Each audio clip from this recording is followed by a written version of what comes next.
We're with Mississippi College head coach John Bland as we look ahead to Senior Day today against the University of West Florida. But first of all, Coach, thank you for joining us. Let's take a look back at that West Alabama game. Sure.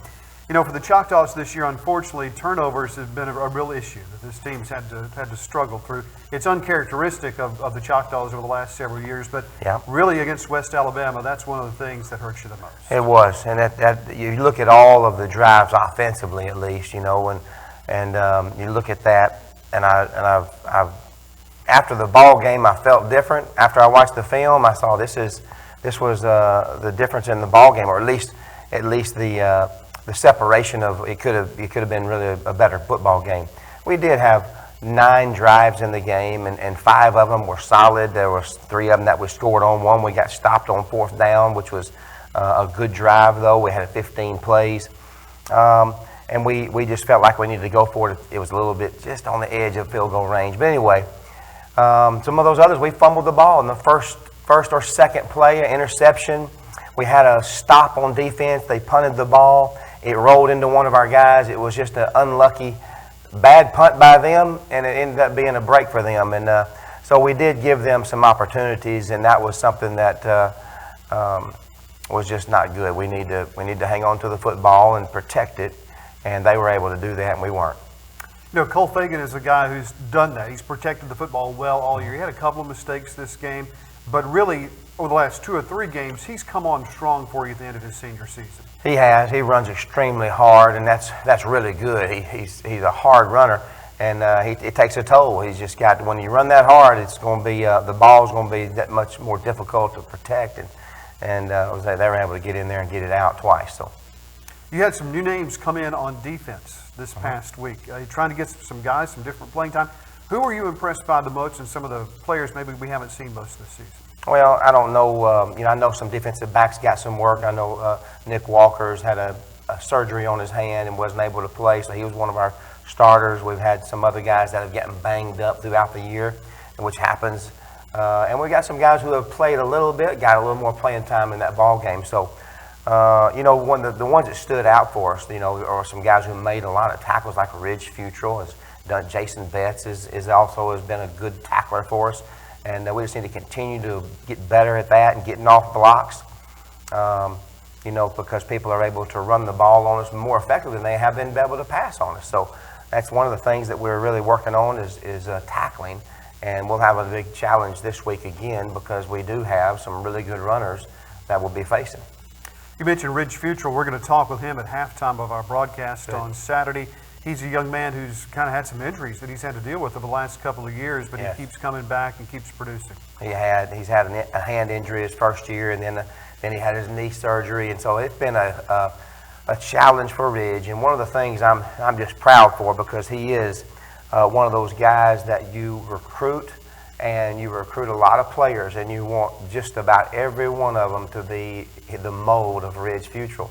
And I say that not to take anything away from any other players, but he's a smart kid. He works extremely hard in the classroom. He's gotten into med school or get approved for med school. But he's just a good character person, a good leader. And we've got others too, but he is really, really at the top of the list. And I'm glad because of the injuries. You kind of worry if that's going to be it for him and not be able to return, but he has made it through. Hope he can get through this ball game as well, but he has had a really good year. West Florida this week for the second time. The first time these two teams met, West Florida got the victory. They have two, as we saw, 2 very shifty running backs that are hard to bring down. So what's the game plan against them this week? Well, we got to tackle them, and I think, of course, that's the good thing is we get to play them again. And the bad thing is they're really, really good, and you'd like to have a team that's really bad. But they've won the conference championship. Them and Delta State have tied for the championship. And we as we know, we could have beaten Delta State. I really believe that. And I know they ended up winning the ball game, but it was just a couple of breaks didn't go our way, or we could have won that one. So that's a game where we're thinking that if we go back in and we make the corrections from the first game, it'll be a good ball game as well. So we'll see what happens in the end. Does either team have a decided advantage in playing the second time around in a single season? I would say us. I would say the team that lost the first one. That's what I'm hoping at least. Anyway, it is we would love to get a conference where we have more teams and we don't have to play anybody twice, but that's what everybody's doing right now just because the Gulf South Conference is so strong in football. And when that happens, not many people want to play the Gulf South. Maybe they do. Maybe a kid say, we want to play, but how much money can you give us to play you? We're not a FCS team where we're paying people to play us. But there is a challenge for that, getting games and filling out a schedule. So especially when we only have 8 teams in our league, which means there's 7 conference games. And that's why we did this when we lost that one team in Florida Tech. And so we're going to be facing those type of issues, and we need to get some new teams to join. All the other sports, I don't think there's a big problem. They've got a lot of teams that don't have football, which is plenty to fill the schedule. So we're hoping to get some more teams to join so we don't have to do this every year. Yeah, that would be nice to have some of our schools in the league who don't play football to add football. I think that's what That'd be great. That'd be great. That's exactly right. You know, West Florida did that years ago. It took 2 years before they played. They just practiced and recruited. They didn't play the first 2 years, which was probably smart. But so I hope they'll do some more as well. Well, finally, Coach, this will be senior day for your seniors. It's been a senior class that's seen a lot of progress in this program in the last 2 or 3 years. Yeah, thank you. You know what? Those seniors, I'm proud of them. Then we got some guys. This is a unique deal as well. After COVID, we got guys who are maybe graduated, maybe have started their masters, and maybe have got a good job waiting on them. So there's some kids that you may have a year left, but they've been here for 5 or 6 years.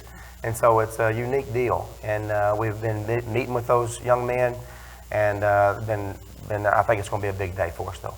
Coach, we appreciate your time this week and every week, and wish you good luck in the game. Thank you, Reed. John Bland with us before today's game against the University of West Florida.